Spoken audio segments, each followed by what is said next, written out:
Well, happy Saturday evening to you, lovely ladies and gentlemen. Steve Collins coming to you from gorgeous, dusky San Antonio, Texas, the second most powerful, passionate, purposeful coach and speaker in the world. I hope you guys are having a wonderful weekend so far. I'm going to have a little discussion with you about opportunity.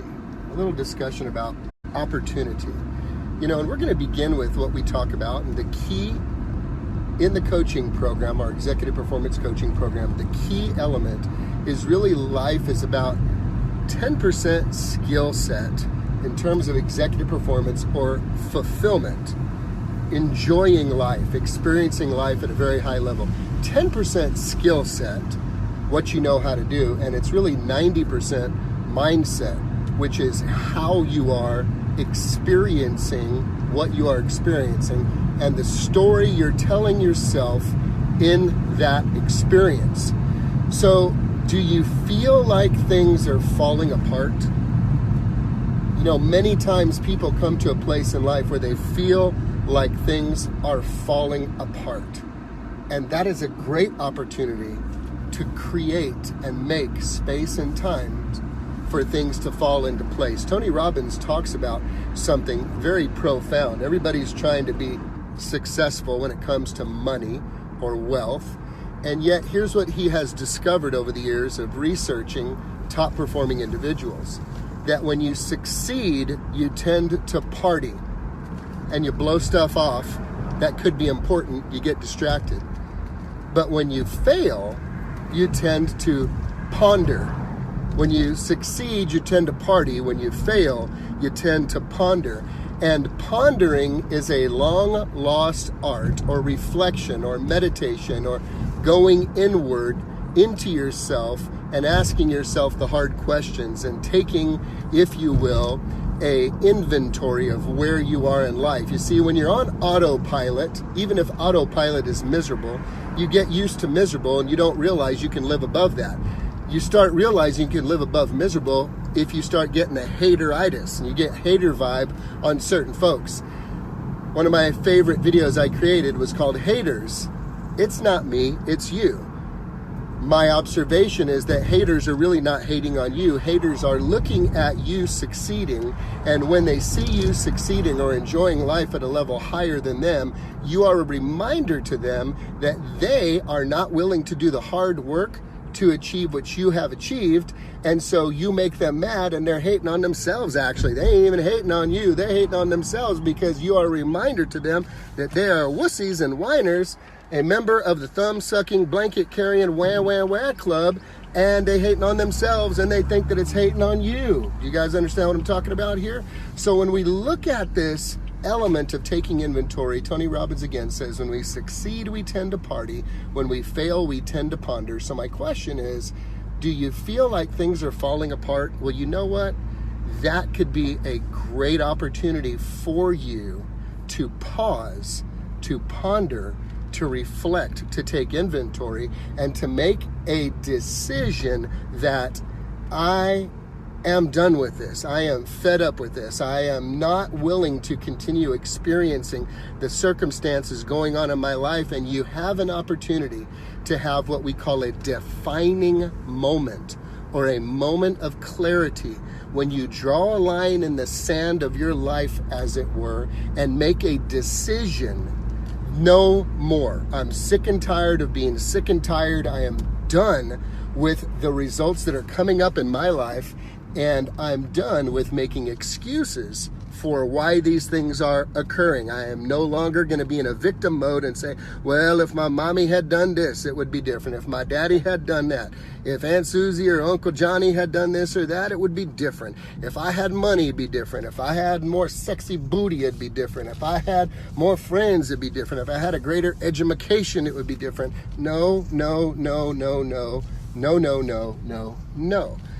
All of those things are hindrances to your thought life because they put your ability to succeed and win out there for something or someone else to control. And you cannot afford to give control of your life to any human being. There is one you can give control of your life to, by the way, and he ain't that human. So let me just share this with you right now. Do you feel like things are falling apart? Let me encourage you. That is a wonderful opportunity for things to fall into place if you will take the time to sit back and reflect. Well, Steve, okay, can you give me some practicals on that? I'm so glad you asked me to do that. That is my heart's desire for you, to give you exactly what to do and exactly when to do it. So let's talk about that. You get a pad, you get a paper. You write out all the stuff that you're done with. I'm done with being 80 pounds overweight. I'm done with being lazy. I'm done with hitting the alarm clock. Do you know if you hit the alarm clock every morning, you're probably working for somebody who don't. And you want to be that person, y'all. You say, I'm tired of doing that. I'm tired of getting into fights every night with my spouse. I'm tired of being driven crazy by my kiddos. I'm tired of being broke and never being able to get ahead. I'm tired of, these are the things that I am done with. And then you begin to explore what opportunity is available for me to begin taking action towards, baby steps towards, one step at a time towards moving in the direction of growth in that area. What might it be? Let me just give you a quick testimony. I've been married 24 years. I got 7 kids and 2 grandkids. And let me tell you, I tell people all the time, I have a great marriage. However, I am married to a fiery Latina, which means I'm always 3 fights away from being stabbed in the chest. So there's that. You've always got to be careful, with Angela. And I say there's 2 types of married people. There's people who are working their freaking butts off to make it right, and there's people who are lying their butts off about it being good. Or maybe they're heavily medicated or have ridiculously low standards for a marriage. When I realized we were not where we wanted to be, and I had been putting conditions on Angela for how I show up, well, if she would just do this, then I would do that. Well, if she would just do this, I would do that. Well, once she starts doing this, I'll do that. Well, once she stops doing this, then I'll do that. I put the condition on her for change.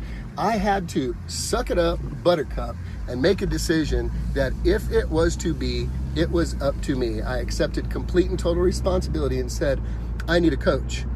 I need a coach in the form of a marriage and family counselor. I said, I've got to get one of those because I'm going to learn everything that I need to learn about it.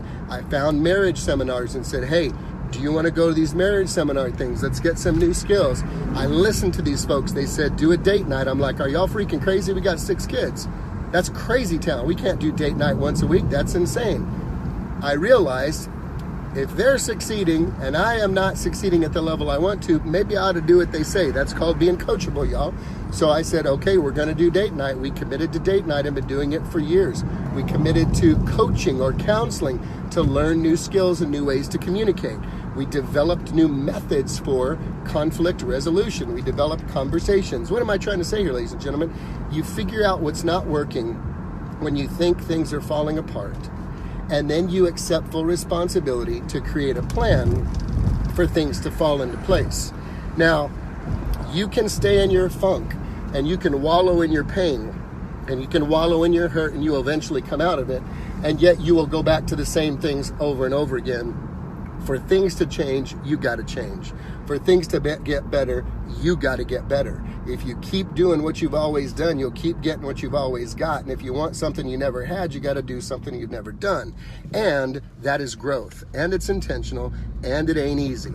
That's why people who have above average stuff, it's because they're putting in above average work.